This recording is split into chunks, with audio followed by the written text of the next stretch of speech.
पिछले सूत्रों में चित्त की वृत्ति का निरोध करने के लिए उपाय बतलाए। वैराग्य दभ्यासाच, वैराग्य च यानी और अभ्यास से चित्त की वृत्तियों का निरोध हो जाता है।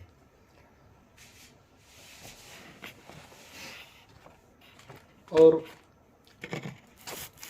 अभ्यास और वैराग्य दोनों के लक्षण बतलाए। अब चित्तवृत्ति निरोध रूप निर्बीज योग का स्वरूप बतलाने के लिए, यानी चित्त की वृत्ति निरोधित हो जाना, प्रतिबंधित हो जाना, चित्त में कोई वृत्तियां न उठना, इसलिए निर्बीज योग का जो स्वरूप है कि वृत्तियों का जो बीज है संस्कार स्वरूप, वह निर्बीज योग, उसका स्वरूप बतलाने के लिए पहले उसके पूर्व की अवस्था का संप्रज्ञात योग के नाम से भेद सहित वर्णन बतलाते हैं कि निर्बीज योग की पूर्व अवस्था यानी निर्विकल्प समाधि की पूर्व अवस्था श्रम प्रज्ञात योग जो है वह सवितर्क समाधि है, सविकल्प समाधि है। संप्रज्ञात योग यानी समसम्यक प्रकारेण प्रकर्षेण ज्ञात यानी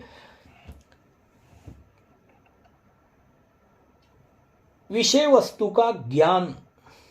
रह जाना, या ध्यान के लिए किसी देशबंध चित्त से विशिष्ट देश में शब्द विचार भाव अर्थबोध और उसके अस्तित्व के स्वरूप में चित्त का लगातार लगाते रहना, और फिर तत्र प्रति एकतानता, उसके प्रति लगातार चित्त की वृत्ति लगे रहना, और फिर तदेव अर्थमात्र निर्भासम, उसी का अर्थमात्र निर्भास होते रहना।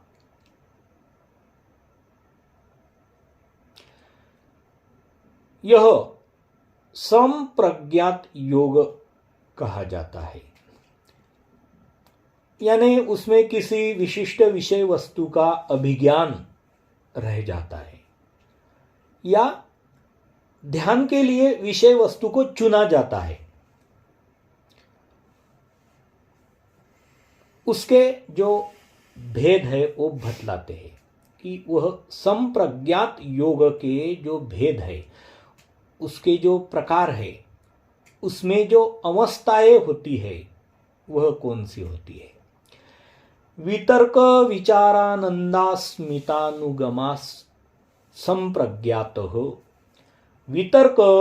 विचारानंदास्मितानुगमात् संप्रज्ञात हो। संप्रज्ञात योग या समाधि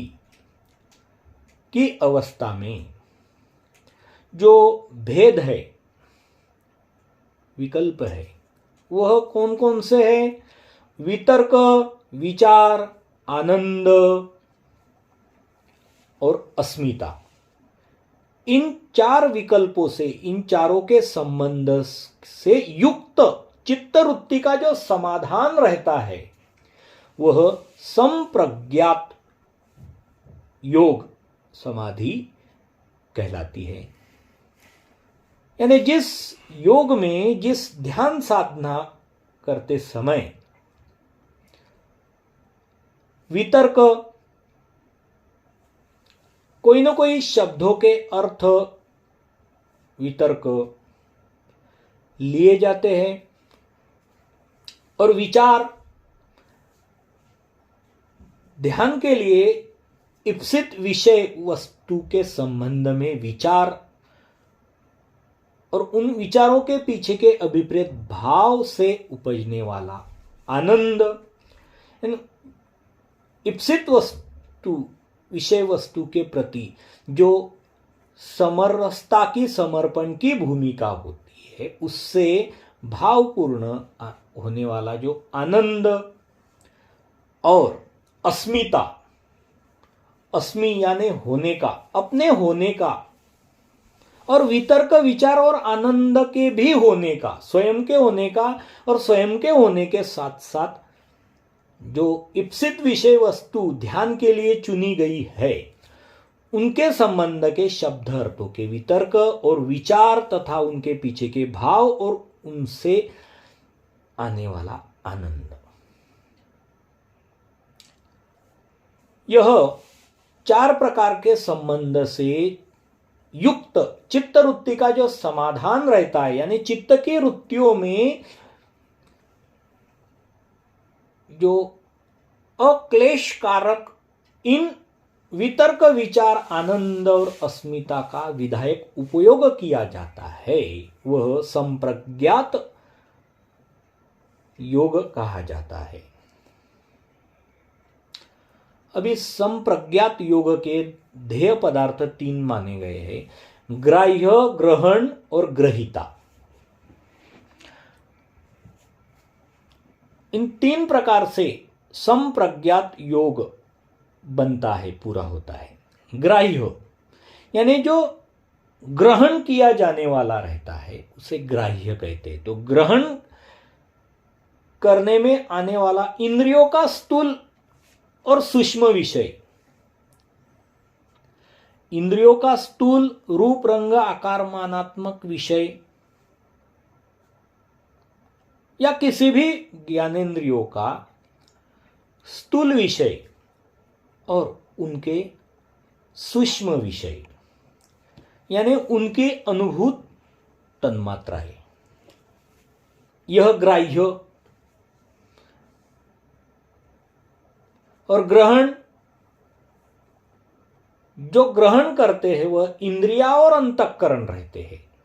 इंद्रियों के माध्यम से ग्राह्य यानी इंद्रियों के स्थूल और सूक्ष्म विषय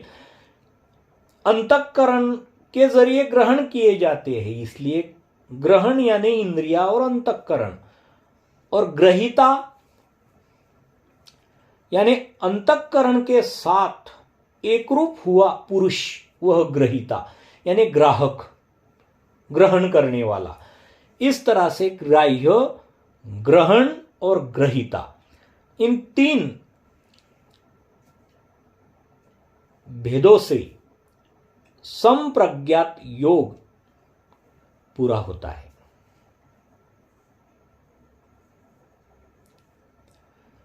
जैसे कि सर्वज्ञ श्री चक्रधर स्वामी जी ने अपने ब्रह्म विज्ञा शास्त्र में अस्थि परी के साधनवंत पुरुष को चतुर्विध नाम स्मरण बतलाया हुआ है। देवता स्मरणे में अस्थि परी की देवता जो है साधन दाता परमेश्वरीय अवतार, उनका नाम,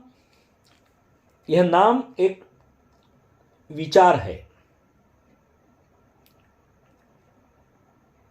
और उस विचार के पीछे एक विशिष्ट तर्क है कि नाम के संबंधित जो नामिया है वह अभिप्रेत है, और उस नामिया के प्रति जो नाम के जरिए भावरूप समरसता और समर्पण घटित होता है, उससे होने वाला रुक्ष त्वचा के न्याय के अनुसार जो साधन का आनंद है। और अस्मिता चौथा, मैं साधक हूं और मुझे वह आनंद आ रहा है, या साधन की योग्यता महसूस हो रही है। इस तरह से जो सगुण साकार ईश्वरीय अवतार की जो भक्ति है वह संप्रज्ञात योग में आती है।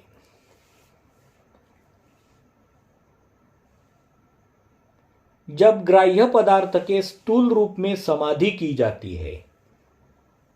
यानी जो अभीप्सित इच्छित ग्राह्य पदार्थ है उसके स्थूल रूप में समाधि की जाती है। उसका स्थूल रूप जैसे ब्रह्म विज्ञान शास्त्र के अनुसार इंद्रियों का स्थूल रूप क्या है, तो हे तुम्हा श्रुत की दृष्ट, हम तुम्हें श्रुत हमारे बारे में आपने कुछ श्रवण किया हुआ है कि अथवा दृष्ट हमें आपने देखा हुआ है, तो देखा हुआ हो या सुना हुआ हो, देखा हुआ वह श्रीमूर्ति वह स्थूल इंद्रियों का ही विषय है बाह्य, इसलिए मूर्ति ज्ञान का वर्णन बतलाते हैं। और फिर जो उसके बारे में जो विचार से याद आना वह सूक्ष्म विषय, ऐसे ग्राह्य पदार्थ के स्थूल रूप में जब समाधि की जाती है, जो श्रीमूर्ति नामिया नाम धारण की हुई है, नाम का विचार और उसके वितर्क उसके अभिप्रेत स्वरूप समर्पण के समरसता के भाव और उससे आने वाला आनंद और साधक की अपनी अस्मिता कि मैं साधक हूँ और मुझे इस प्रकार की साधना करनी है, तो इस प्रकार के ग्राह्य पदार्थ के रूप स्थूल रूप में समाधि की जाती है। उस समय समाधि में जब तक शब्द अर्थ और ज्ञान का विकल्प वर्तमान रहता है कि जो शब्द लिया हुआ है किसी भी देवता का या साधनदाता ईश्वरीय अवतार का नाम मंत्र वह शब्द और उसका अभिप्रेत अर्थ, शब्द के पीछे जो अर्थ बोध हो रहा है उसके अनुसार जो अभिज्ञान हो रहा है, जो विचार और भाव उमड़ रहे, वह विकल्प जब तक वर्तमान रहता है तब तक वह सवितर्क समाधि है। यानी वितर्क के सहित विशिष्ट विकल्पों से युक्त, यानी विशिष्ट विषयों से ग्रहण किए जाने वाली समाधि है। और जब इनका विकल्प नहीं रहता तब वही निर्वितर्क समाधि कही जाती है। यानी जब कोई शब्द अर्थ ज्ञान नहीं, जब कोई नाम का उच्चारण नहीं, उसका अर्थ बोध भाव नहीं, तब वह निर्वितर्क समाधि कही जाती है कि उसमें कोई वितर्क नहीं, विचार नहीं, सिर्फ अस्तित्व का बोध है। इसी प्रकार जब ग्राह्य और ग्रहण के सूक्ष्म रूप में समाधि की जाती है, उस समय समाधि में जब तक शब्द अर्थ और ज्ञान का विकल्प रहता है तब तक वह सविचार, और जब इनका विकल्प नहीं रहता तब वही निर्विचार कही जाती है। यानी जो ग्राह्य है यानी इंद्रियों के स्थूल और सूक्ष्म विषय है, और ग्रहण यानी इंद्रिया और अंतःकरण के माध्यम से जो समाधि की जाती है, उस समय समाधि में जब तक शब्द है, विशिष्ट नाम मंत्र है और उसके अभिप्रेत अर्थ बोध और उसका ज्ञान यह विकल्प रहते हैं, तब वह सविचार समाधि, और वह विकल्प जब नहीं रहते तब वही निर्विचार समाधि कही जाती है। ब्रह्म विज्ञान शास्त्र के अनुसार अस्थिपरि के साधक के लिए जब नाम लीला मूर्ति और चेष्टा चतुर्विध नाम स्मरण के परे जो बाई हे बर्वे नव्हे भीतरी असे ते बर्वे भीतरी क्रीडे ते सुंदराचे सुंदर, जो वस्तु स्मरण का भाव है, जो परागिरा करोनी परमेश्वरू आपुले अस्तित्व साधी थी, परागिरा करके साधनदाता परमेश्वरी अवतार ने जीव स्वरूप में अपना अस्तित्व साध्य करा दिया है, अस्तित्व के बारे में बोध जना दिया है। वह परमेश्वर के अस्तित्व के बोध की एकमात्र निर्विचार मौन भाव दशा में जागृति है अस्तित्व के बोध की, वही निर्वितर्क और निर्विचार समाधि कहलाई जाएगी। जब निर्विचार समाधि में विचार का संबंध तो नहीं रहता, परंतु आनंद का अनुभव और अहंकार का संबंध रहता है। वितर्क विचार तो नहीं रहते निर्विचार समाधि में, लेकिन जो भावरूप समरसता का आनंद अनुभव है और अस्मिता, मुझे वह आनंद आ रहा है, यह जानने में आ रहा है, तब तक वह आनंदानुगता समाधि है, यानी आनंद का अनुगमन करने वाली, क्योंकि उसमें अहंकार के संबंधित अस्मिता, मैं कोई हूं और मुझे कुछ साधन का आनंद आ रहा है, ऐसा भाव बचता है। लेकिन वितर्क और विचार नहीं बचते, इसलिए वह आनंदानुगता समाधि हो जाती है। और जब उसमें आनंद की प्रतीति भी लुप्त हो जाती है, कोई श्रद्धा भावरूप समरसता और समर्पण नहीं है, तब वही केवल अस्मितानुगत समझी जाती है, यानी सिर्फ अस्मिता, अस्मि यानी होना, रहना, शेष अपने आप का होना। और ब्रह्म विज्ञा के अनुसार सिर्फ परमेश्वर के अस्तित्व का होना, निर्विचार मौन भाव से सिर्फ जीव स्वरूप में जो परमेश्वर के अस्तित्व का बोध साध्य करा दिया गया है, उस बोध का जागरण रहना कि परमात्मा है, सिर्फ है, उसमें कोई वितर्क, विचार या आनंद नहीं, इन्हें कोई शब्द नहीं पकड़े और कोई विचार नहीं किए हैं और कोई भाव नहीं बरता है समरसता का, लेकिन उन्हीं शब्द, अर्थ, भाव, बोध के माध्यम से जो परमेश्वर के स्वरूप का अस्तित्व साध्य जीव स्वरूप में हुआ है, उस अस्तित्व के बारे में ही सिर्फ ख्याल,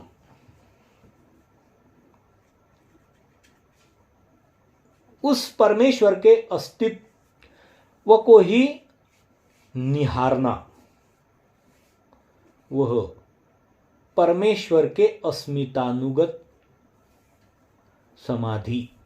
कहलाएगी। और जब परमेश्वर के अस्मितानुगत समाधि में भी वह विषय वस्तु को, परमेश्वर विषय वस्तु को ना लेकर सिर्फ अपनी स्वयं की अस्मिता को ही अनुभव करेगा, यानी अपनी नित्य केवल शांत अवस्था में ही ठहर जाएगा, तब भी वह स्वयं की अस्मितानुगत समाधि समझी जाती है। और यही निर्विचार समाधि की निर्मलता है कि उसमें कोई विचार नहीं, वितर्क नहीं, आनंद नहीं, सिर्फ अस्मिता है, यानी अपने होने का एहसास है। वह निर्विचार समाधि की निर्मलता है।